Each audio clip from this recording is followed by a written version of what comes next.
What's up, everybody? Kyle Lawson from the Weekly Podcast. Just here to talk to you for a short segment about Ballsy. Ballsy is a men's health and wellness company striving on keeping your balls healthy, clean, and fresh for not only yourself, but for your lady. Check out their signature sack pack as just an example, full with their ball wash, that's their signature item, as well as their sack spray and their nut rub. Keeping your balls nice, fresh, and chafe-free, which honestly, especially if you live in that Texas heat or that the Louisiana heat too, or that Louisville cold, is perfect just for that occasion. So you can actually get a nice percentage off by typing in the code TWD 15 at checkout for 15% off. So check out Ballsy. You'll be glad you did. Remember, use TWD 15, keep the funk off your junk, and support the people that support us because we would Ballsy. They've got your sack.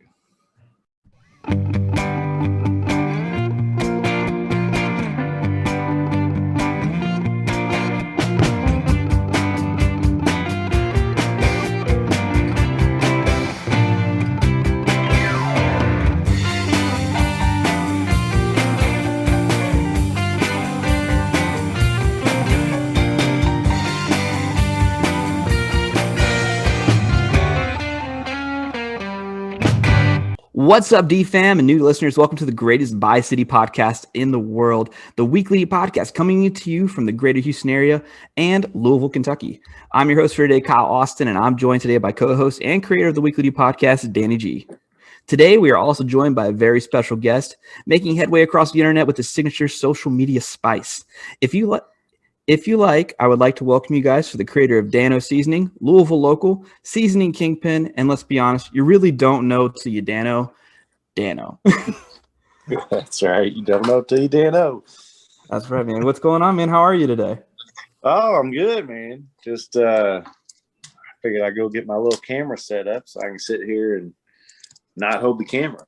There you go. Complete sense. Totally understand that too, because it is like exhausting on your just arms. holding the phone out. Yeah.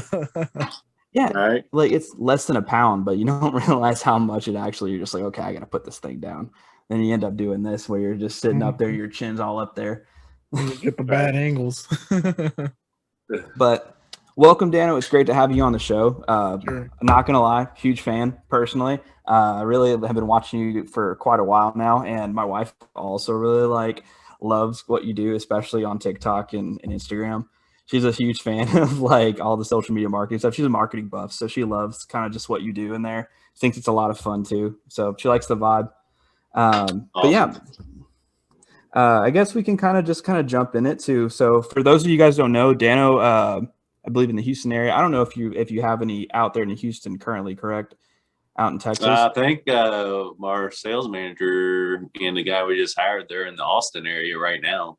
Oh, okay. Really? This week. Very nice. Yeah. Is that close to? Well, Austin will be a good close place to to get. Houston? It's about 3 hours. Yeah. But I mean, that's still close enough for things to start kind of integrating in.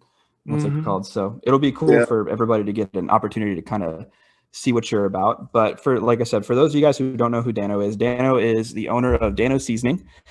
He's basically been around for quite a few years within the Louisville community. He's been a Kentucky proud owner for a very long time. He's also been pretty much all over the states and a bunch of other places like Florida, I know, has it. I've seen it in quite a few other states when I've been driving through and had to stop at a Kroger. They're usually pretty readily available. They're pretty cool little cans. You can get them in these little spice things that you see seasoning, and then he's got the pop giant seasoning packets that he just boom, boom, boom, and they're pretty awesome. But yeah, so that's just kind of a little bit about who Dano is. He is a business entrepreneur, and he's got a really, really cool business that he's doing. I haven't really seen anybody in the seasoning business before that I've been able to actually talk to, so it's pretty neat, especially talking about something we all love and hold dear to our hearts, which is food. Yeah. So just to kind of go into, Dano, how I first heard about you, I actually heard about you in about 2016. I was a big fan of the Catch 'em All Fishing YouTube channel. And when he started cooking initially, the first thing that I noticed was he was always using and always talking about Dano seasoning. And I was like, what is this? And why can't I get it? At first I thought it was like a Florida local thing. And I was like, oh man, like this stuff looks delicious. Like he puts a ton of it on there. And I was like, what's going on here? Like, what is this? And then lo and behold, I moved to Louisville. And then I start seeing like, oh no, Dano's from here. And I was like, oh no, not only here, Dano's from Louisville, like from the city. And so I was like, oh, this is super cool. And like, lo and behold, I kind of find out that you start doing more of like, you've been recently in the past, like I think year or so, been doing a lot of marketing on Instagram and like social media in general, just kind of pushing your product out there. And now it's been like really kind of in the forefront. It's been really, really cool to see.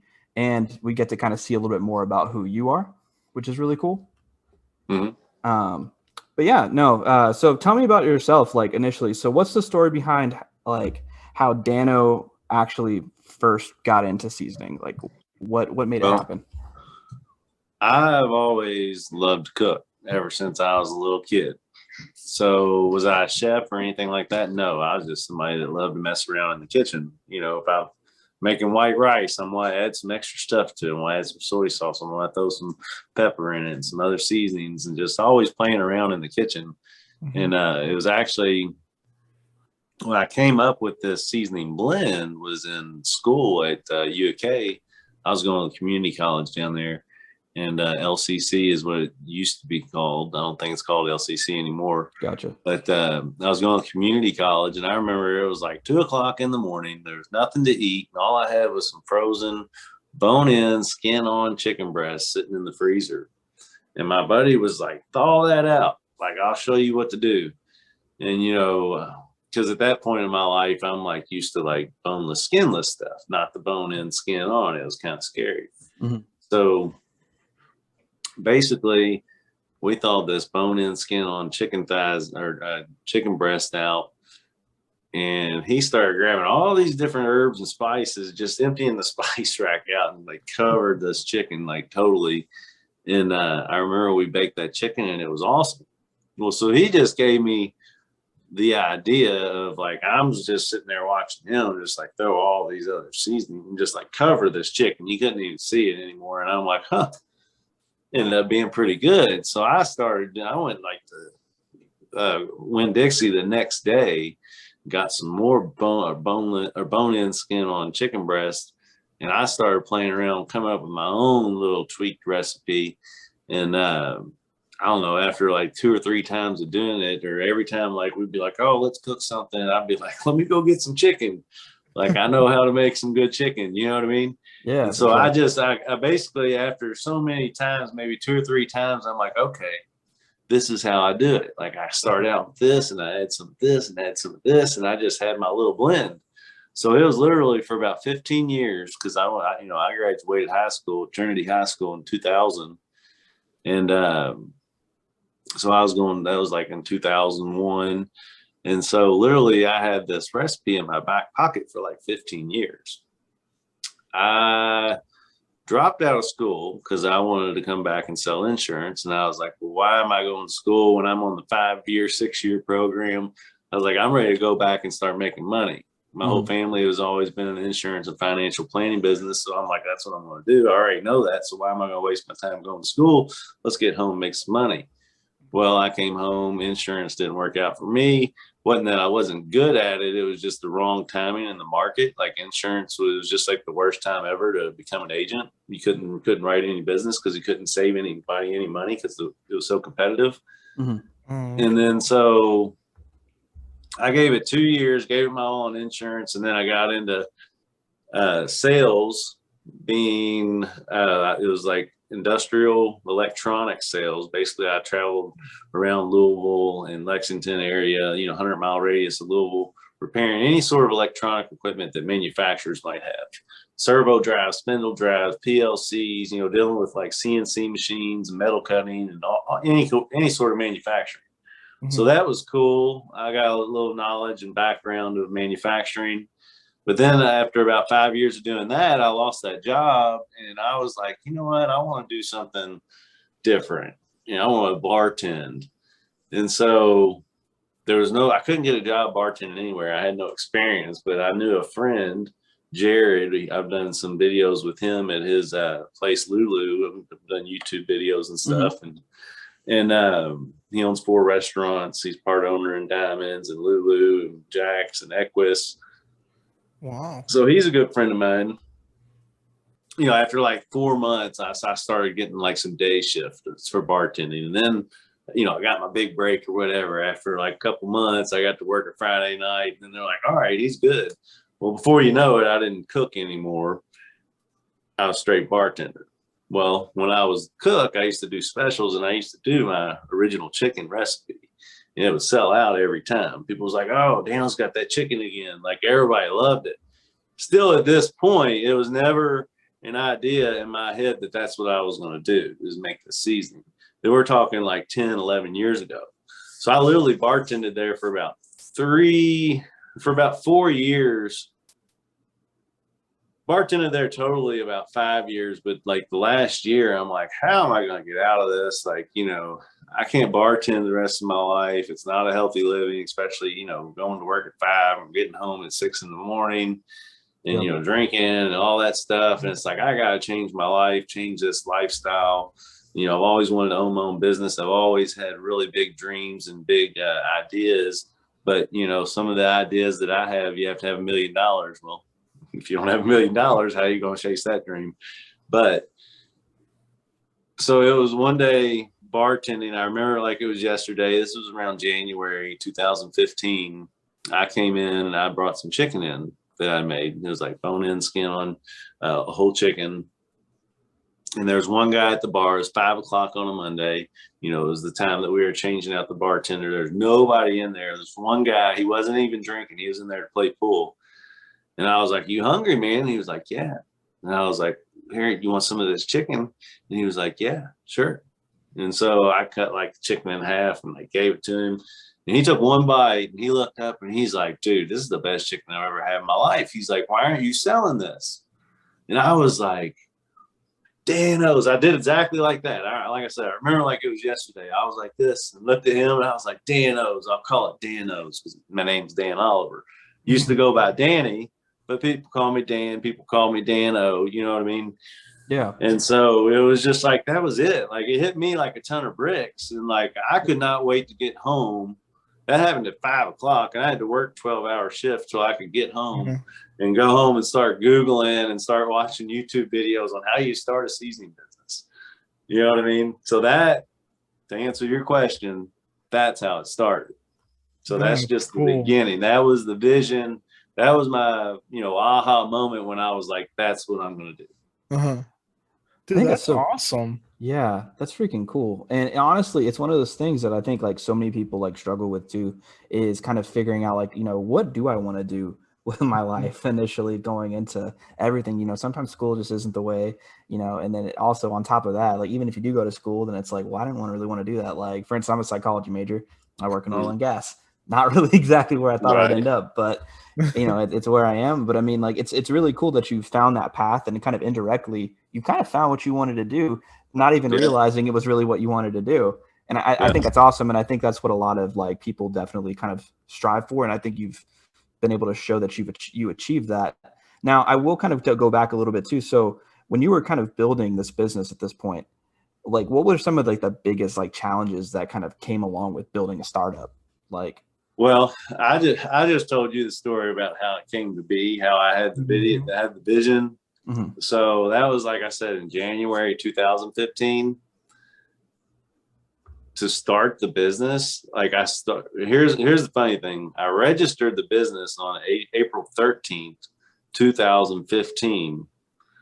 I didn't sell a single bottle of seasoning until I believe it was August 2016.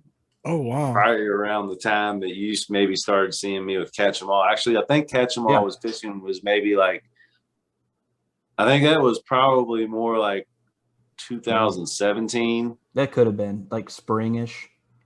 Yeah, because I didn't come out with my actual like big bottles the way you see them today until June 1st, 2017. And the cool thing about Catch 'em All Fishing is he was the first person to like, at first influencer to ever respond and be like, hell yeah, I'll try it. Sounds damn, you know, it's damn good. Damn, you know, all that stuff.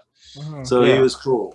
But going back to like, you know, the problems that I ran into, like I said, I started the business. I was like, oh, I'm gonna go register this business. Well, I didn't know that if you didn't sell anything, you still had to pay taxes, right? Because you own a business. So there was like my first mistake, cost me $175. I'm like, I got paid $175 for something I didn't even like. I didn't sell anything. You know what I mean? Yeah. So lesson learned right there. But you know, I heard Mark Cuban one day say, if you have the vision, just start the business, because it's all about taking steps. If you have the vision, even though you don't know what you're doing, if you know you need to start the business, start the business. You'll figure out things along the way. And that, you know, I've heard so many, you know, Tony Robbins and all these, you know, inspirational speakers say that if you have the vision and you chase it and you keep going, people will come into your life and help you along the way. And there's no truer statement than that. I promise you. If you vision it and you chase it, people will come into your life and help you. And it's happened to me every step along the way. Even now to this day, it happens. But that's awesome. Let's go back to figuring out how to package the product. So I'm reaching out to like Flavor God Seasoning, who's a big competitor of mine, and there's a bunch of other competitors that I can't think of their names right now, but like I was reaching out, sending messages and trying to email them and all this, and like I would never get anybody to give me any sort of advice, you know, because I guess we're competitors, right? And so I'm not like that. I help people. I've spent hours and hours on the phone with people telling them how to start your own seasoning business. You know, I'm like, hey, this is what you want to do? Good luck. I mean, this is how you do it, but it's not easy. So, but I actually made a YouTube video about how to do it because I couldn't continue to spend an hour and 2 hours on the phone with people, you know, just telling them how to do it. So I made a YouTube, and I'm like, here, start there. You know what I mean? Makes sense. But, it was very difficult.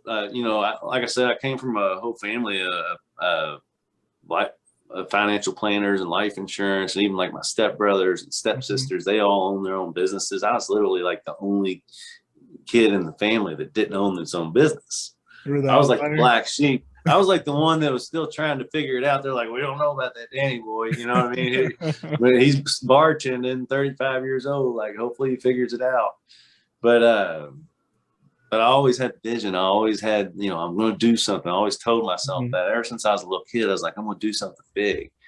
And it was literally the hardest things about Dano's was figuring out FDA compliance when I didn't know who to talk to. You know, I have a whole family of entrepreneurs, but none of them could help me with like FDA, health department, food labeling requirements, graphic design, like none of that stuff. Like nobody in my family does that. Like I had to outsource that all and, you know, talk to people where I was still bartending, like, hey, do you know anybody that does graphic design? Oh, you should talk to this guy. You should talk to this guy. And yeah, I talked to a couple people and they're like, what are you trying?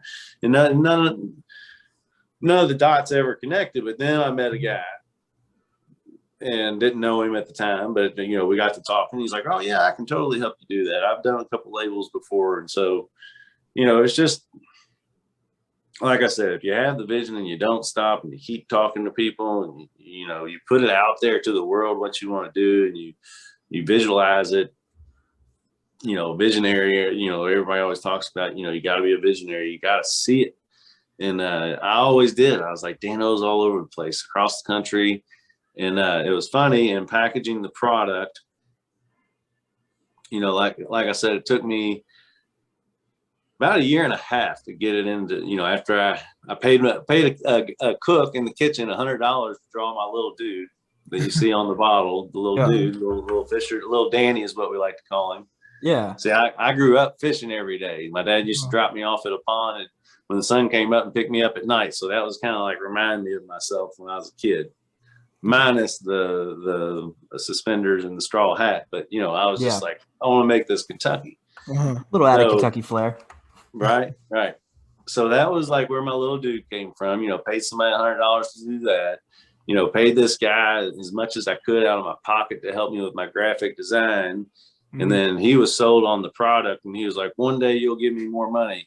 And I'm like, yes, I will. Well, I made good on that. Like, you know, hell, it was like maybe like 6 months ago, I gave him $3,000 because I was like, And he told me, he's like, what I'm doing for you is worth like $5,000. You know what I mean? And I only had enough to give him like $150 here, $150 there. And he was like, one day when you get there, you know, pay me this money. And I'm like, no problem. Like, it was an agreement between us and I made good on it. But anyways, that was the hard parts, figuring out FDA compliance, figuring out health department, figuring out the label design. And then when I was going through all the recipe tweaks, what hit me like a ton of bricks is when I was like, hold on, I was like, this is low sodium. You know, my whole marketing like thing is like low sodium means you can use more. It's not going to be salty. You can use more of it because we're using the real ingredients. And so that is what like really hit me, is like, wow, like none of these other products out there, like that's not their niche. Nobody's using that as like what separates them. And I'm like, that's totally what separates me. I'm like, why does everything have to be so full of chemicals? Why can't things be just, you know, this ingredient, you know, just like if you were to blend some stuff up at home, you're going to grab salt, you're going to grab this ingredient, this ingredient, this ingredient, this ingredient. How come they all have to have like chemicals in it? It didn't make sense to me. Right. I almost thought I was doing something wrong at a certain point, because I was like, how is nobody else using this to market their product? You know what I mean? It's just ingredients mixed together. I didn't need anti-caking agents because I wasn't using sugar. I was originally, but it was very, very little. But still, it didn't make sense to me why there was no other company using this low sodium. And then after I spent all that time putting it in my original packaging, I had just that much sugar in it. I'm talking like not even a pinch. It actually said 0 added sugar on the label, but it said sugar on the ingredients. That's how minute it was.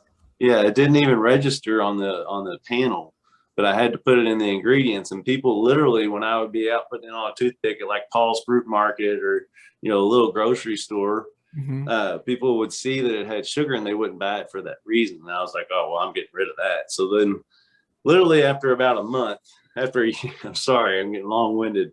No, you're good. All right. After a year and a half of working on getting to this packaging, and then I got it packed, and then I got it into a few grocery stores, maybe like 7 or 8 grocery stores.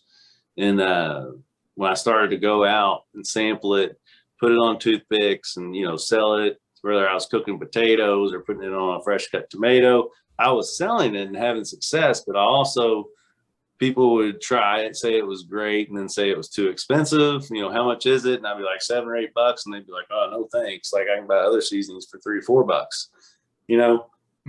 So I had all these barriers, and then the sugar thing. And then I started to like look at my label more and more, and I'm like, this just looks too country bumpkin. It's not like ready for the big market. You know, it just looks like it belongs in a farmer's market. You know what I mean? It didn't look to me, it didn't have the feel, the glossiness, the dude needed to be bigger.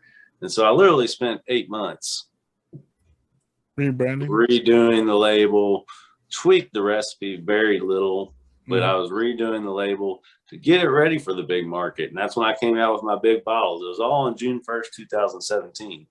That's when I came out with my big bottles. And not my big bottles, but my new labels, the new packaged bottles that I could sell for $5. And then, you know, the big bottles. And then I went and did my first flea market, and I sold like $3,000 when I was expecting to do like 1,000. And I did like $3,000, and I was like, okay, this is how I'm going to make Danos survive. So I literally like kept like 1 or 2 shifts here and there as my bartending thing until I could book enough shows. You know, I was trying to book one every weekend. And, you know, whether it's a flea market or the state fair or whatever, because I was crushing it. Like, and I was like, this is how I'm going to do it. Like my first state fair, I had to work 11 days straight, but I sold $9,000. And I'm like, I can do this. You know what I mean? It beats bartending. I'm chasing my dream. I'm changing the world, in my opinion, because I'm giving somebody a healthier product. It's low sodium. It's all natural. It's no sugar. There's no chemicals. It's something I believe in. I believe it's the best seasoning on the market. And there's, you know, I felt like I was doing something awesome. So that's what kept me going. And had I never, that made me like never give up. Is that what like ignited the fire even more? Because you started seeing a little bit of success and you're like, I got something. Absolutely. And, I said, like, I had my aha moment when it was like, the guy's like, why aren't you selling this? And I was like, Danos, like, that was my first aha moment. Mm-hmm. And my second one was at the state fair, the first state fair I did. I guess the second one may have been the flea market when I was like, okay, I did $3,000. Like, I can do this. But the third one was when I was at the state fair. And I'll never forget this. A lady comes up and she's trying I think I was sampling on mashed potatoes with her. I was doing like instant potatoes and we would just sprinkle my seasoning on there and mix it in, let people try it. And she was trying it, I'm standing there like just waiting for her to try it. She's trying it. And she's like, this is dang good. And I'm like, it's low sodium. It's all natural. It's no sugar. Like I'm showing her the ingredients and showing her all the salt in the bottle. Like I pick it up and I show people a container of how much salt's actually in it. And I'm building the value to her. And she's like, no, it's damn good. And I'm like, yeah, it's only $5 and you can get the big ones for 15. You get two of them for 25, or I can give you this deal for 30. And she was like, no, you're not getting it. And she like pointed. And I remember like looking back and she was pointing at my banner and she's like, it's damn good. And I was like, oh. And I was like, and me and my buddy that was standing next to me, like after she left, like I was looking at him and I was like, dang good. And I was like, Dan, oh my. He was like, fantastic. And we just started rolling with them.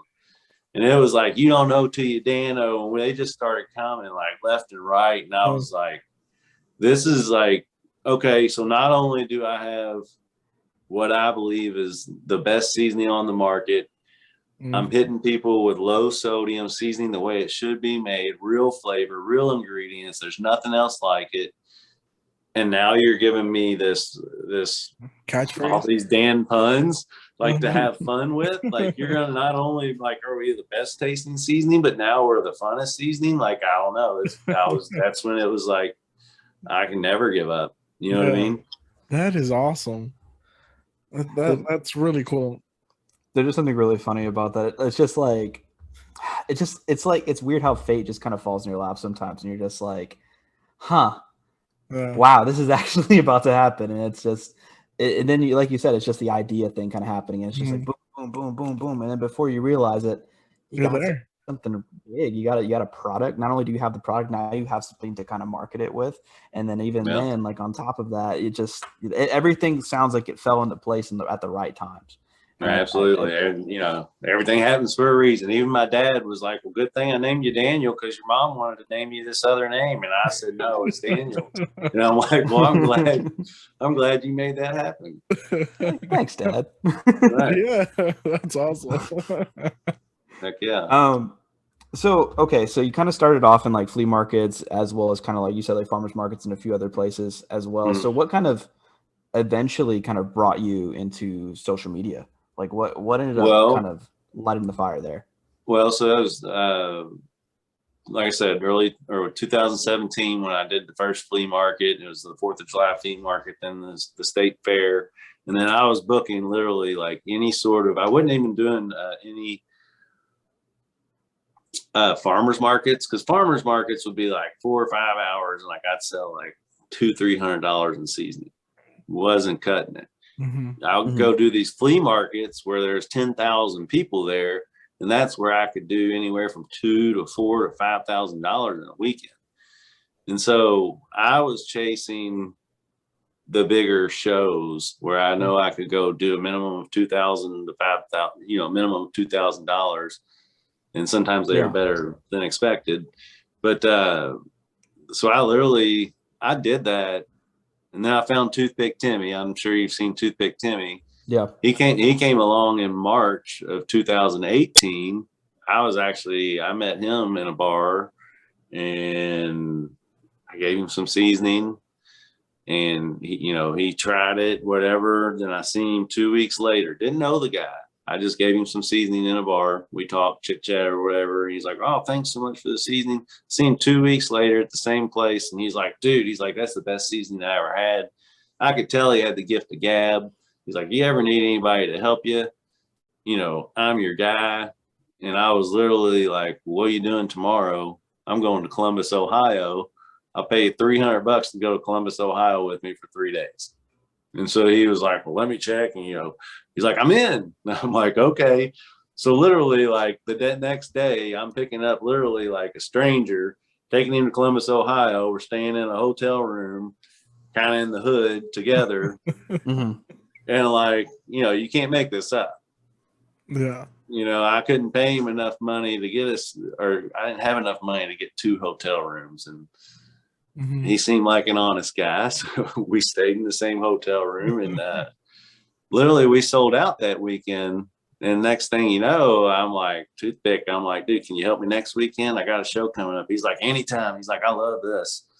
And so he was literally every show I asked him to go to for literally like 3 years or 2 years until COVID hit.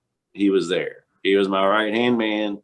I took care of him. And we, as Dano's built, I was always doing the social media. That's your question here. I was always doing the Facebook and the Instagram. And I even had a YouTube. I had like, I think 500 subs at the time of Corona. Oh, when Corona hit, I think I had 12,000 likes on Facebook and like 4,000 on Instagram and like 400 on 400 or 500 on YouTube. But literally, we traveled the country every weekend, did some long shows up in Pennsylvania and stuff. And I was doing good. I doubled my revenue, of course, from 2016 to 2017. But then, I doubled 2017 and 2018. And then I doubled in 2019. And then I was going to double in 2020. I was projecting myself to do $500,000 just by doing these trade shows and just traveling the country. Well, then, March, Corona hit. And that's literally like, we're like an hour away from this show up in Michigan, Gaylord, Michigan, all the way like northest point of Michigan. We're an hour away and we get notified that it's canceled because of COVID. So on the way back, I was telling Toothpick, I'm like, "Dude, you got to go find a job because I don't have the money to afford to pay you to do anything. Like if we're not producing sales, producing money, I can't pay you. I have to try and survive." Literally, my goal was to come home and sell $200 a day online sales. So hopefully I could survive. And so I came home and I literally started, I already had a TikTok account, but I didn't have anything going on there. I maybe had 500 followers or something. But I kept listening to Gary Vaynerchuk. And he would be like, "If you got a product and you're not on TikTok, well, you don't know what you're doing. Like this app's blowing up." And so I just started, I would go to the store and get all my ingredients and, get a 12 pack or whatever. And I would be making like recipe after recipe after recipe after recipe and just post. Nothing was happening. I was doing like live on Facebook and Instagram and trying to like reach out to people and like, donating money to people, or maybe they'd see like Dano's, let's help Dano's out. And, I was doing whatever I could, man, to get this thing to go. And it wasn't going. I was getting, my $200 a day, but I need more, of course. But it was one day I bought this crab to make a TikTok video. And then I was like, no, like it hadn't even been working. Nothing I've been doing has been working. And I was like, you know what? I'm going to do it anyway. And so I literally, instead of setting up my camera and doing all this stuff and turning all the lights on, I literally like made these crab cakes with one hand while I was holding the camera in the other. You know what I mean? And then I posted that, and like my sales went to like $1,000. And it was like, and it was on TikTok, and it had like 150,000 views and like all these negative comments. comments because people were like, that's not how you make crab cake, and where's the Old Bay, and that's not how you do it. And everybody was just hating. But then like sales were moving. So I'm like, oh, well, maybe I just need to keep pissing people off. You know what I mean? And so I was like, what's something else I can do that'll, stir it up or whatever. And so I was always kind of just, I don't know. I didn't want to keep stirring the pot like that, but I did maybe something else about the Old Bay or whatever. And eventually my videos started to get traction. And all the negative comments started to turn to positive comments because it was those people that were buying it that started to have my back. And they're like, no, I actually bought it. And it's actually really good. Like he says, you don't know till you know. Well, you really don't. It like really is good. And like people would be like, yeah, and it's low sodium and you can use more. And you know what I mean? Just like the world had never seen a seasoning get pitched the way I was pitching it. You know what I mean? It was offensive. I was putting too much. So people were like, oh, it can't be good. And you know what I mean? It was always just offending people. Still to this day. They're like, oh, he's got to drown everything. The seasoning can't be good if you got to use that much. You know what I mean? It's just the education process is all it is. It's like, try it one time. That's why we say you don't know till you know. And once you try it, you'll know. You know what I mean? Yeah. 100% too. I mean, because it's also one of those things like, I've watched a lot of your TikTok videos, Instagram videos. My favorite being the gumbo video. That stuff looks fire. Like when you did the gumbo, I was like, oh my God, that stuff looks delicious. And I've seen your soft shell crab recipe too. And I was like, man, that also looks like that'd be just easy to do. Well, did you see how many negative comments the gumbo had? I did. But I was also kind of like, but at the same time, like, it's like, I'm like, Dano's from the South, but Dano's also not from New Orleans. He's gonna have his own Kentucky twist.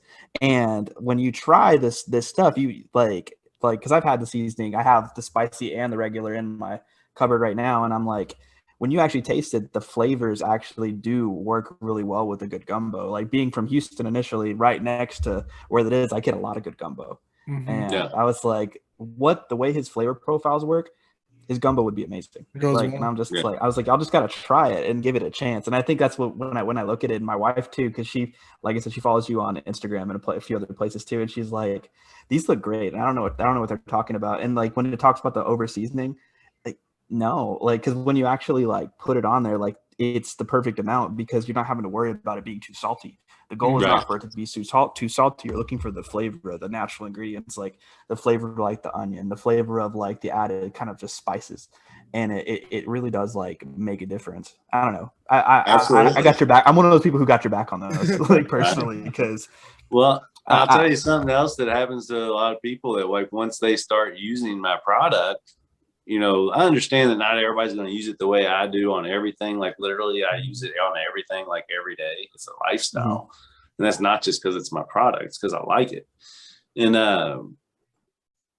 when I go out to eat somewhere and like maybe I know one day I went to like El Nepal and I got the carne asada. And I could tell that they used like seasoning on there, which is really salty, but they used too much. And I was like, it was just so salty. I didn't want to eat it. Like it was offensive, like to my palate. Like, so anytime I ever go anywhere, if something's too salty, like I can tell because my body's not used to all that salt now. You know what I mean? Yeah. And you can kind of adjust to it too. Have you been able to kind of pitch to a few like restaurants out there and be like, hey, you should check this out because I can really lower the salt content and also keep the flavor. My friend actually owns El Nepal, and it wasn't his El Nepal that was salty. So if he's watching, I apologize. It wasn't a shot at you because I love El Nepal. I eat there all the time. I was just saying, but yes, Jared Matthews with his 4 stores, the Diamond Pub and Billiards, and then Chef Josh Moore at Valari. He uses Danos on a few things, which he's one of the biggest chefs in town. So yeah, and that's how I started with Cisco right when I got my first big bottles package, but it never worked out because nobody really knew the product. But now that you see all the marketing that we're doing, not just on social media, but we're doing a lot of ad spend on WHAS and during football. Now we're advertising during the WWE wrestling. We advertise during all the golf tournaments. Like we're just trying to NASCAR sponsorship too, right? Yeah, we did for one race. That's So awesome. Sweet. that was pretty cool. We did that last year too at Daytona, Oh, and then so dang. this was the second one. Uh-huh. So same guy. I think last year he came in like 18th, and this year he came in 21st. So Mhm. maybe we'll do it again next year and do a little better. How did it feel though, doing it the first time and then seeing your product being advertised on the NASCAR? I cried Yeah. for about 10 seconds the first time I went by. Like it's just one of them things, you know what I mean? Like I had tears in my eyes for sure. Yeah. It was cool. It's Uh-huh. like, man, like all the hard work and stuff and not giving up, and Mhm. because during that 3-year span of me traveling the country, trust me, there was plenty of Wednesdays or Thursdays that I did not want to get my truck and go fill it up to the rim with Thanos and tables and tents Mhm. and go drive the 500 miles to go get $5,000. You know what I mean? But I did it. Right. I never like gave up. I never was like, oh, I'll pass on this one. You know what I mean? I had to. I couldn't let myself down because I was always robbing Peter to pay Paul. I mean, for me to keep enough inventory, Mhm. well, I had to pay bills on all the spices, all the bottles, because you got to plan stuff out for 3 months in advance. Mhm. So I always had a lot of inventory, and that's where all my money was. Is I was just always buying more and more inventory. Yeah. Okay. Makes sense. Yeah. So Makes sense. where was I going with the whole thing? What was the question? What were we talking about? Well, because it kind of went into just basically, initially it was just kind of about like the actual like just social media aspect of it. But Yeah. I mean, we kind of really answered that question, and we Yeah. got into something really cool, which was just showing doing what you're doing, Possible. which is just Yeah. proper marketing, really putting yourself out there, and just like you said, not giving up, because it's one of those things where, like you said, with the distance, it can be really difficult to just Yeah. want to go and take the drive to Michigan. More than Yeah. likely in the middle of what January or February too. On top of that, was that when COVID was hitting, like around February? So not to mention Michigan in the cold. Yeah. And it's probably brutal on top of that. So being able to just like do that and have the want, because in your heart, you're like, if I keep doing this, like it's gonna go somewhere. Like that's something that a lot of people unfortunately lose that drive to a point. And it's interesting to kind of put it out. And it's really good, I think, for our viewers too, to just kind of see like, look, like if you have a passion for something, like don't be afraid. You're gonna sacrifice. There are gonna be days that are hard, right? But if you just stick it out and you like actually do it, like you can really make it. And like I see you as just a prime example of that, really showcasing like, look, like I worked my ass off. I worked my ass off for this, and and it's paid off, and I can show you, like actually show you that it's paid off just by these few things. And like it takes taking the hate on TikTok initially, or like Instagram, which, like you said, has turned around quite a bit. There will always be people that will comment on food. Easterners are really sensitive about their crab, and Southerners are really sensitive about other things. So it's one of those things where that's probably always going to be a thing. But as long as you just keep like pushing, which is exactly what you do, like people start to like those things, and they take the chance to like try it, and then before you know it, then they tell their friends about it, and then they tell their friends about it. And that becomes a form of marketing in itself, which is just that friend of friend kind of thing, which does work really well too. Yeah. Like, Absolutely.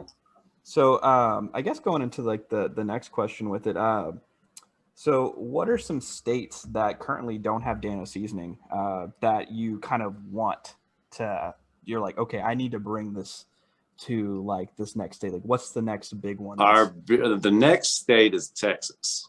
That's why we got 2 guys in Texas right now. But here's the thing about retailers is big retail. Like we're talking to Walmart right now. We've been talking to Walmart for 6 months, and we've gotten a yes. We haven't got the PO yet, but it's not going to be till like April that we even go in there. Even with Kroger, we're still waiting. We've been number 1 in Kroger for almost a year. The number 1 selling seasoning in Kroger, just in our region, the 116 store region, there's 2,700 Kroger stores. We're number 1 in our region by far. And we're waiting to hear back from them still on how many more stores are we going to get. And it's like, these retailers, they're so hard to deal with. Like HEB's big in Texas. Yeah. And they've told us that they're not going to relook at spices for like another 2 years because they already reset their aisle.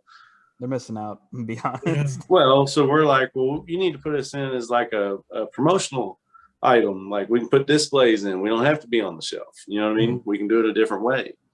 And so it's just hard to, get these retailers to know that we're the number one seasoning. Like we really are. Like everywhere we go, we end up being number one. If we're not in the first month, we will by month 2, because what we do is every area we go, we are trying to go nationwide, but like right now, we're investing some dollars into Chattanooga and to Knoxville, because we're doing really good in those 2 areas in the Food City stores. It's a grocery store in those areas. And so we're investing dollars, our marketing dollars, into letting all those people know that we're here now and that, we're here to stay and we're going to be number one. And what we do that's different than any other marketing company, and that's the cool thing about Dano's, is we take a lot of our revenue and put it into our marketing budget every month. So we always have that money to make sure that we're being seen. We're not just a product sitting on the shelf. We're making sure people see us. Yep. That's the important part. I mean, that's the majority. If they don't see it, they're not going to buy it. And like you said, putting yourself out there is really important. Do you recommend checking out Buc-ee's if you get a chance? You probably already have at this point. Biggest gas station in the world. It just seems like y'all would just connect in like. We're talking to them actually. Nice. That would be really cool.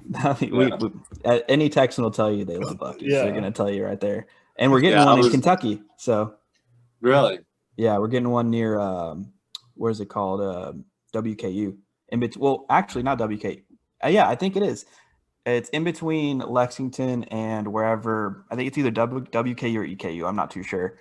Okay. It might be EKU, but it's in between that like stretch of land that's like 30 miles in between those 2 like schools. Nice. Yeah, nice. They're gonna just set it right there. But yeah, this is awesome, man. Especially like down here in Houston, where we have a Buc-ee's going to every beach. So it's like the best place. I mean, if Dano seasoning was there, that'd be dope, because you just swing by, get you a thing of seasoning, go barbecue on the beach, have a good time. Have some good fish too. Just get some really good red out there. You can just start putting some of that Dano's, some of that spicy Dano's on the red. Just grill out on the beach. Like it's a vibe. Like Kyle's gonna bring me some down here to Houston when he comes down, so I can finally try it. Yeah, so I'm gonna buy him some. But yeah, no, I mean, it's even one of those things, like just going to Texas as a market too, being that like this is a lot of people from Houston do tend to listen to this podcast in general. Like as a market, like chicken's not like, people are gonna probably hate me for this. Chicken's not huge in Texas. Barbecue chicken isn't like something out of the main things you're gonna see. You're gonna see brisket, you're gonna see smoked sausage, you're gonna see ribs. Oh, chicken's big. We like to smoke things down here. But the thing is, I don't think Texas has perfected it like they perfected their beef and their pork. Oh, yeah. And I think something that has a really good push specifically toward chicken will do well in a place like that, because barbecuers and barbecue like grill masters are always looking to kind of, how am I going to pick this chicken up? Am I going to have to stick a beer and make beer can chicken? Like, what am I going to do to really like make this that people will eat it? And, Dano's isn't just for chicken, I'll tell you that. Yeah, it's for anything and everything. Speaking of that, because I know initially, like you said, you kind of started it with the skin on chicken. Like, what is it? Has there been a meat that's really like that you finally got to try? That's like, oh man, this is great with Dano's, and it can be like with your regular seasoning or your spicy seasoning that you have. Well, I'll tell you this: when I was working on my recipe, before it was ever packaged. And I had a piece of tilapia, some cheap tilapia, which I don't eat tilapia anymore because it's nasty, especially farm raised. If you knew where it came from, you wouldn't eat it. Yeah, that's good. But I agree with that. But so I had this tilapia, and I threw my seasoning on it and threw it in a pan with a little bit of butter and like seared it, blackened it, and I tried it. And the person I was with at the time, I was like, holy shit! I was like, try this. And they were like, oh my God. And I was like, yeah. I was like, that's changing the world right there. I remember like running around the house, be like, I'm changing the world with this. Like, this is not just good on chicken. This is awesome on fish. So my first label said chicken, fish, and more. I used to tell people it wasn't made for red meat. It's not a red meat seasoning. Well, then people started telling me, dude, I put it on my burgers, on my steaks. It's the best steak I ever had. Hey, why didn't you try it on a steak? I'm like, oh, well, that's not what it was made for. Well, then somebody was like, well, you're just selling yourself short. Like, try it. And so, like, literally that night, I went and got a steak or something, a ribeye, and threw some Danos on it, threw it in a pan. And I was like, what am I doing? Like, why am I telling people it's not for red meat? Like, this is crazy. And so then it just became like, I tried it on everything after that. And it was like, it doesn't matter. Pork chops, burgers, steaks, brisket. I did my Chipotle recipe that I'm coming out with real soon. I did a brisket with that for 4th of July. And everybody was like, that's the best brisket I ever had. Like, it was spicy. It was just awesome. I also see you blacken your brisket, so I appreciate that. As just a person who is from Texas, and that's the struggle that we get here in Kentucky is nobody actually blackens their brisket in the sense that they actually build that crust out. So I appreciate. I just from a Texan to somebody that actually has never really even been to Texas. That I appreciate that. I want you to know that. Yeah. Side note, I do also utilize Danos I intermix it into my fajita seasoning. I like to make fajitas at home when I get a chance to. So I usually like to intermingle it with like a good marinade. And then my wife loves it so we get an onion and we'll cut it in like basically a quarter, but only up to the half point. We'll throw a bit of Danos, just a sprinkle of Julio seasoning, which is from her hometown, and then butter. And we'll just drop a ding of butter in it, wrap it in the foil, and then while I'm cooking my fajitas on the grill, I'll let it sit, and then it'll slow cook in there and just kind of intermingle with the onion. And then she just likes my wife's favorite thing is just to snack on the onion just like that, just fresh off the grill. And she's with the Danos. She's like, it's amazing. She's always like, throw some Danos on it. Nice. So yeah, no, it definitely works on multiple things. Vegetables included, Brussels sprouts, nice little attention to that too. Brussels sprouts and bacon, mix a little bit of Danos, does the trick. Absolutely. Well, I'm so excited to get this Danos, especially as someone that like constantly is making tacos and like different things at home. Always inviting people to the house. Like, I'm so excited to get my hands on this. I'm gonna get you for the discada. Yeah. For your discada. For the discada, yeah. We'll have to tell you about discada when we get an opportunity. It's a very interesting stew of meat, Dano, and but it's delicious. And it's just like anybody. Basically, you have fajita, you have bacon, you have pork chop, you have sausage, and then you have usually onions, bell peppers, and then what else do you tend to throw in yours? Because it's usually tomato sauce. But so everyone makes it differently. What I usually do is my mom makes a real good adobo seasoning, like a sauce, like for tacos. So we'll throw some of that in there, and then seasonings and bell pepper and onions. And like Kyle said, it'll have fajita, pork, and bacon and sausage, and it's just a good old mix up of everything cooked all in one dish. But it always makes for some bomb tacos. It's a big Texas thing. I know it's very in a giant. What the reason they call it discada is because it's what's called the diet disco. It's a giant disc. Yeah, so it looks like a wok almost, and so basically it's the way they cook it with like a wok almost, and that's kind of how they cook it in there. And it's if you're ever in Texas and you can get intermingled with somebody who knows how to make discada, life changing, delicious. Nice. Anyways, what was I gonna say? So let's see what we got here, because I did mention any new flavors. You said you're coming out with Chipotle. Yes. That's gonna be interesting. I'm excited to taste that. That's gonna be delicious. Okay. So let's see, in terms of something you can say you've been really proud of when it comes to Danos, as a whole, from the start to even now, what's something that you would say you're legit, this is what I'm proud of, I'm proud of myself. I can pat myself on the back for this. Yeah, well, that would be having 50 employees now, team members, to call them, not employees. And now we offer, full benefits, IRAs as well. Nice. So to think that 2 years ago, I didn't even, would I pay myself? Yes, but I didn't run the business like that. I didn't make sure that I just got my business to the next step. And that's why when I blew up on TikTok, and I met with the marketing company here in Louisville, Crosby Interactive, and I met with the owner. And originally we were just going to do a deal and he was going to help me with some things, but then like things were going like insanely well with like this super high volume of online sales. Like basically I was like, look, I want you to be my partner. And, he was like, well, this is what we can do. And, I can take my whole marketing company and we can turn these people into like, Dano's team members. And, maybe they won't work 100% Dano's out of the gate, but eventually they will. And so that's what we did. And, I told him my whole thing was I wanted to change the world. And he never lets me forget that. He's like, that's what we're doing. Mm-hmm. Like we're changing the world. It's not about, I could have $1 million in my bank account right now if I wanted to, but that's not what it was all about. It wasn't about making money to me. It was about creating these awesome jobs, people selling seasoning. As funny as it sounds, like we're just selling seasoning and we're loving it, changing the world. And, toothpick was my first, that was something I was super proud of. It was last year, like in June, when I made Toothpick like a full-time employee. Was awesome. Yes. He's employee number 1. And then we started hiring a few more. And now there's like, I think it's 50 Dano's employees. If it's not 50, it's almost there and we'll get there soon. Yeah, that's awesome. That's really cool. That's something I've always seen that's really cool when it comes to startups. Like, and like you said, it's like for you, it really wasn't about the money. It's about building something bigger than what you're doing. So like I have a couple of good friends that have done kind of something similar too, but in different aspects. I have a friend who's really into the NFT space.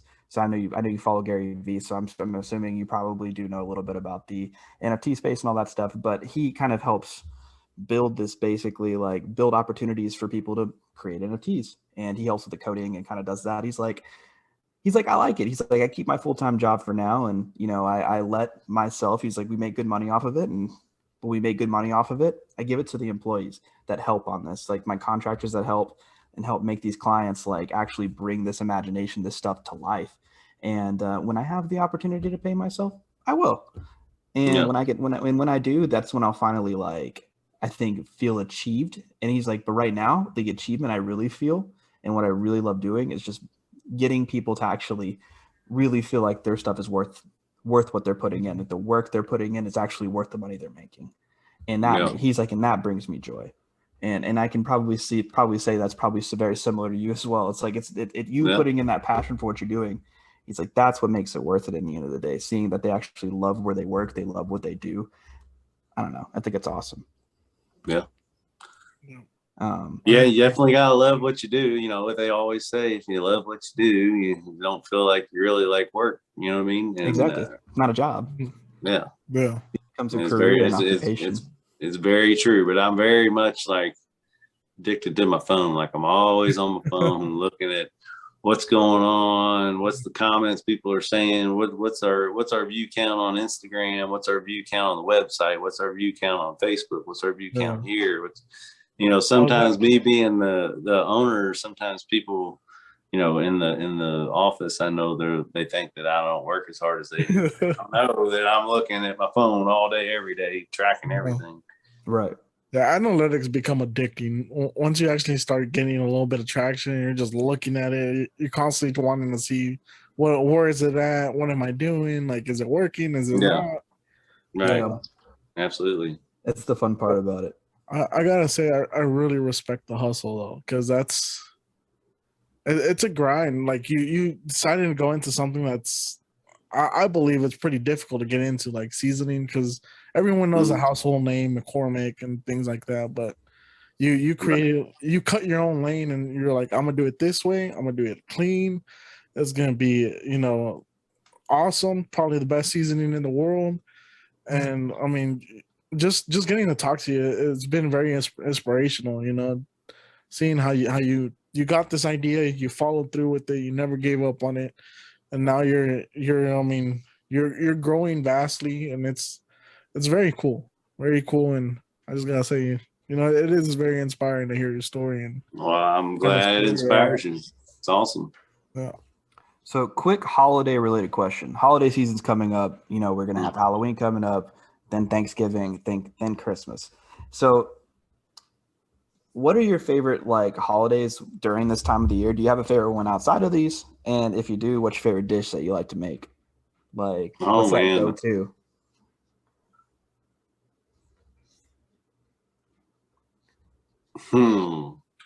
I don't know. I guess I really don't, to be honest. You know what it should be? It should be a turkey. But every year, I'm not the one making the turkey because I'm always going to, I've always been single. So like Thanksgiving's never been based around like where I'm at. It's always been like, oh, I'll go to my mom's, go to my dad's. I have a divorced family, a split family and stuff. So I don't know. The holidays, I've never really been like the one that puts on the show as far as cooking. I'm just kind of like, oh, what you got? I'm coming to eat it. I'm gonna put some Danos. I can appreciate I'm gonna put some Danos on it. I can definitely appreciate that. Sometimes it's the best going home and just tasting your mom's cooking. Top of that too. Like I miss my mom's cooking sometimes, man. Well, I will tell you this. I came to my girlfriend's here. That's where I'm at now. And I came to her house last year and cooked for her family. And I brought a whole prime tenderloin, beef tenderloin, and cooked the whole tenderloin, rubbed down in some Danos. And at that point, they didn't know anything about Danos at that point, and they were like, "Wow!" Like there was none left. It was awesome. Oh, so that must felt real good. Yeah, that might be the staple. That might be the staple right here every Christmas. Yeah, heck yeah. I mean, there's nothing better than a good prime rib too. Oh my god! Like, side note. If you're ever looking for really, really good like meat, good quality, I know you probably have a good quality butcher, but I go to Taylor's Cajun Meat Company out in New Albany, and that's where I got my standing rib roast last year. And man, if I could tell you that sucker was juicy, delicious, and it turned out really, really good. But like the marbling on it was just fantastic. So if you're ever looking for just good quality meat there, definitely check out Taylor's because they're great. And plus they do live boiled crawfish during the season. So if you're ever looking for something that tastes nice and fresh, I know Lulu does as well, but they do it like every Thursday, Friday, and Saturday during there. So if you're ever looking for something to go get some crawfish, get your fix, like it's the spot. Yeah, I'm down with that. Because the thing that sucks is crawfish is one of my favorite things, but there's nowhere you can get it fresh here. Which is so weird because I don't know if you know this, but Louisiana style crawfish are actually an invasive species in Michigan. So like somehow they brought them up there, they got stuck there, and then they got huge. They just started blowing up. And I'm like, if Northerners would just figure out that you can take these, put them in bags, boil them, and then eat them, we'd be sitting pretty. You wouldn't have the Michigan issue. We'd have crawfish all year round, and it would be fresh crawfish at that, not the frozen stuff you have to go get because there is a difference. And as somebody who likes crawfish, I'm sure you definitely know the difference. Like, yes, but big difference. Oh yeah, it's a completely different flavor profile. Plus, you don't get that fishy smell, which is kind of turns your nose away. But like, no, I like good fresh crawfish. Like, it's hard to come by in Kentucky. So like, just cross in Indiana when the season starts, you'll be very happy you did because they have good stuff too, and they're usually pretty good size. Good to know. But yeah. So I mean, I guess the one other question I have, I guess with it is, I know you said you mentioned Gary Vee again. So did you ever have an interest in cryptocurrency? Like, have you ever looked into it? I got some XRP right now. Okay, currently holding Ripple. I got some Cardano, and I got a bunch of Doge. Oh, awesome. Let me tell you, I'm a Doge holder for sure. I'm definitely a fan. That's actually what we've been working with a lot of people within the Doge community. That's actually kind of how we've been kind of meeting a ton of people. Like we got I don't know if you know who Dionne Warwick is. She's like an R&B singer from back in the 50s. We got her on here because of Dogecoin. We've gotten a bunch of random people that you would never expect to be on here as a direct result of Dogecoin, which has been awesome for us. I bought like 10,000 back when it was like 0.005, like even before it was like half a penny, and then I just haven't sold it yet, and it's just been sitting nice and pretty. And I love me some Dogecoin. Yeah, we both hold Doge. I bought it at when COVID hit. I actually I didn't tell you all this, but I got a little loan, and I took some of the money and I bought some stocks with it. Well, Doge being one, I bought it in April 2020, so I got it at 0.002. Oh, nice. And I put like $500 in it. And so literally I sat on it for 2 months and I was like, this ain't going nowhere. And I sold it. And then I saw that it went up to like 2 cents. And so I bought some back, and then it jumped up, and then I sold enough to get my money back. So now I sit on a little bit, but I think I had 189,000 shares originally. And now I got like 12,000 or something. Yeah. Hey, that's still good though. Like it's one of those things yeah. where it's kind of like I had a similar situation. Like before I had the 10,000, I had 100,000 sitting at 0.002 as well. And Right. I had held it for a year. It wasn't doing anything. In fact, it was going down. So I sold it. And then there was like a TikTok boom that happened right before COVID happened. I remember. And then that popped up to like half a penny. And I was like, that's it. It's not going higher. People would tell you would never touch a penny. And then before I knew it, at that point I sold already, and then I bought it half a penny once I saw it going up again, and I was like, if it stays down, it's gonna boom. It boomed up to 8 cents. I was like, I'm not selling anything, and then it boomed to 75 cents, and I definitely should have sold just so I could buy back in, but I didn't do it. And still holding, but it was definitely a lesson I learned. I learned to just take profits and even then still hold out, because I mean it's doing better than it's ever been and doing better than anybody would say it is. Not to mention there's a ton of stuff happening in the background with Elon Musk being involved, Vitalik Buterin, the guy who basically he's like the co-founder of Ethereum, and there's a lot of stuff happening in the background that businesses are starting to consider accepting it as a payment option. Yeah. Have you thought about accepting cryptocurrency as payment for like via your online stores? Not really. We haven't considered it. No. I know that y'all are familiar with Humble. Yeah. Mm-hmm. I own a lot of Humble. Okay. Yeah. So that's going to be like, supposedly that's going to be like the PayPal of crypto, That'd be nice. Cool. Cause then at that point, like you have a nice little like sit at that point. Yeah. And then you can just kind of utilize it as you feel. Well, if you're ever interested, I know some good options, because Mark Cuban's also a big proponent of like utilizing it. He does it for the Dallas Mavs and stuff. And if you're ever interested in getting set up, I have a couple good contacts here. Actually, in Louisville, there's a guy that's done a startup called Doge Beans. I sent you that podcast.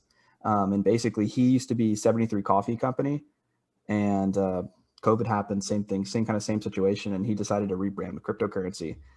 He's kind of boosted online, and he's been very, very successful. He's actually reopening a shop under Doge Beans right near where Fall City Brewing Company is. And their cafe opens at like the end of the year. But super great guy, and he's really, really, he knows all the ways of making it really easy to like transact.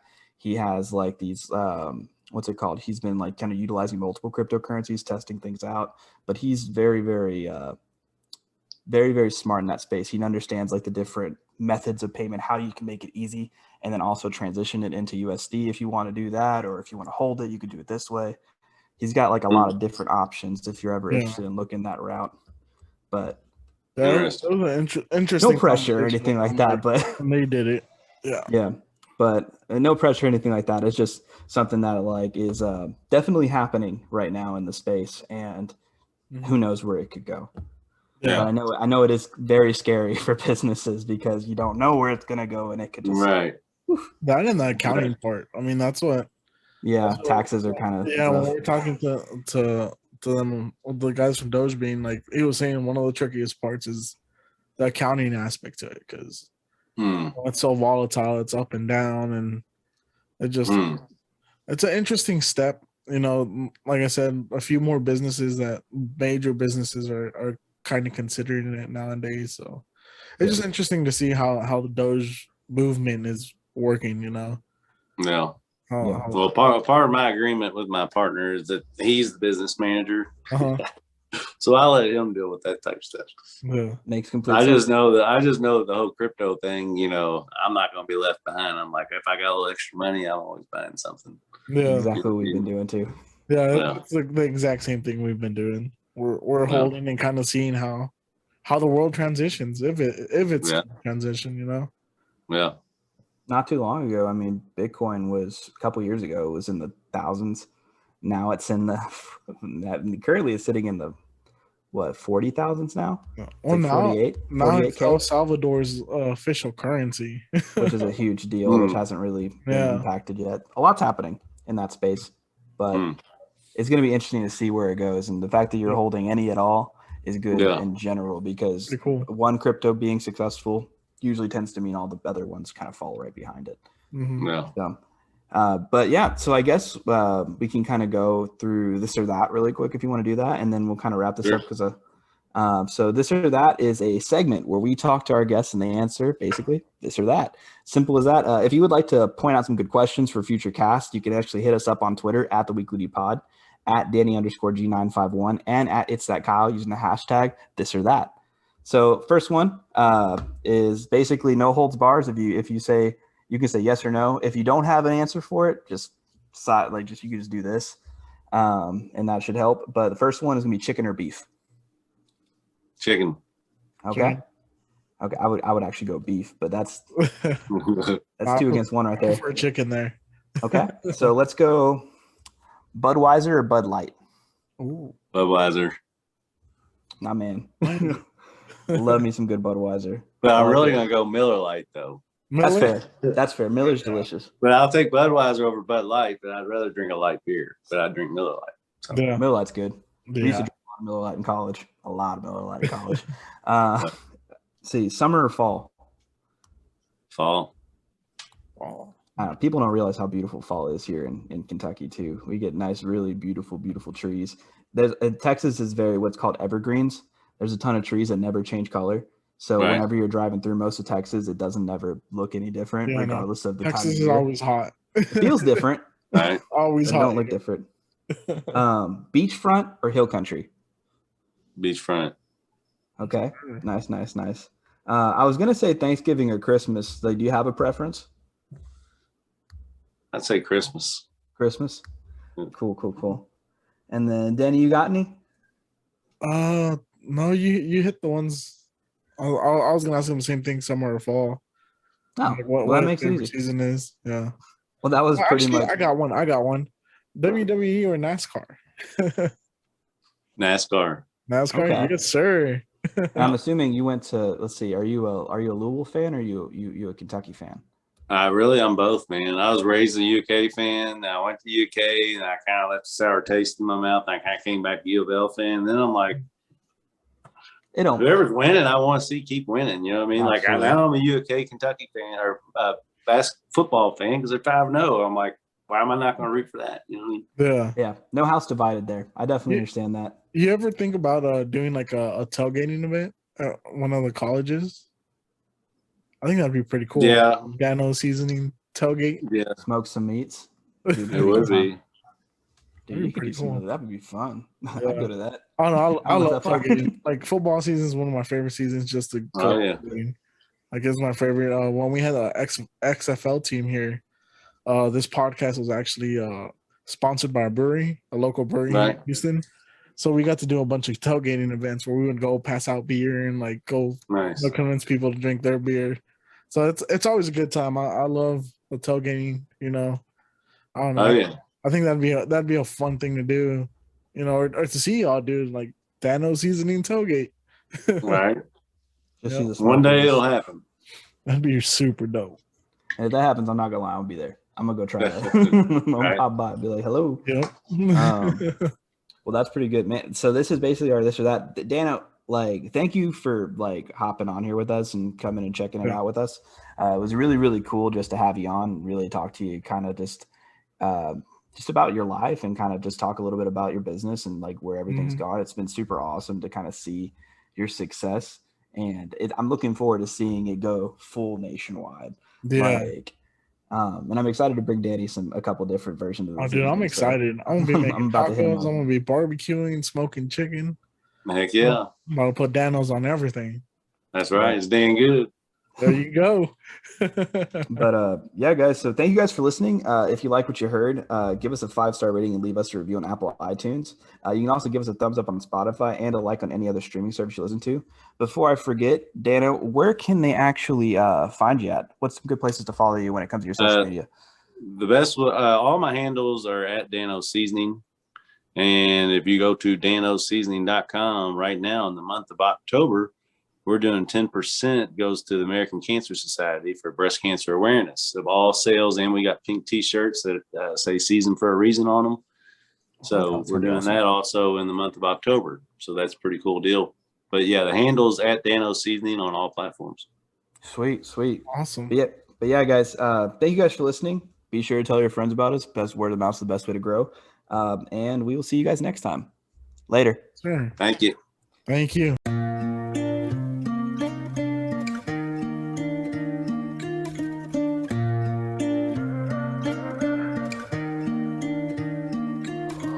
Oh damn, there we go again. Fighting over stupid shit. It will sound dumb, dumb, da dum dum. Sarbanes like they thought you know that I love it. The way that you treat me, you know that I want it. Give